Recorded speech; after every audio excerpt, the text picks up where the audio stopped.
जय जय श्री राधे। परम पूज्य गुरुदेव भगवान व समस्त वैष्णव वृंद के चरणों में कोटि कोटि प्रणाम। आज हम भगवान श्री हरि के प्रथम भक्त पूज्य जगत पिता ब्रह्मा जी के चरित्र को श्रवण करेंगे। सृष्टि के पूर्व से ये समस्त विश्व प्रलय के जल में डूबा हुआ था। उस समय एकमात्र श्री नारायण शेष शैया पर विराजमान थे। सृष्टि काल आने पर भगवान नारायण की नाभि से एक प्रकाशमय कमल प्रकट हुआ और उसी कमल से ब्रह्मा जी का प्राकट्य हुआ। ब्रह्मा जी को चारों ओर जल के सिवा कुछ दिखाई नहीं दिया, तो वे उस दिव्य कमल की नाल में जाकर पता करने लगे, किंतु हजारों दिव्य वर्ष तक प्रयत्न करने पर भी उन्हें कुछ पता न चल सका। इस प्रकार चारों दिशाओं में देखने के कारण उनके चार मुख हुए। वह ये जानना चाहते थे कि वह कौन है, कहाँ से हैं और उनकी उत्पत्ति क्यों हुई है। फिर आकाशवाणी हुई कि तप करो। तब ब्रह्मा जी ने 1000 दिव्य वर्षों तक तप किया। उनकी तपस्या से प्रसन्न होकर भगवान विष्णु ने उन्हें दर्शन दिए और 4 श्लोक को धारण करने को कहा। यह चतुश्लोकी भागवत थी। फिर प्रभु ने कहा कि इन श्लोकों के कारण आप मुंह में कभी नहीं फंसेंगे। अब आप सृष्टि की रचना का कार्य आरंभ कीजिए।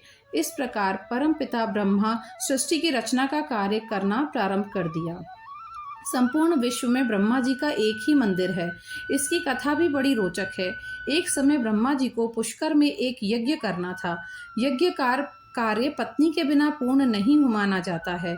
उस वक्त उनकी पत्नी सावित्री किसी कारणवश सही वक्त पर वहां नहीं पहुंच पाई। यज्ञ का समय निकला जा रहा था, इसलिए उन्होंने वहीं एक गोप कन्या गायत्री से विवाह कर लिया और यज्ञ में बैठ गए।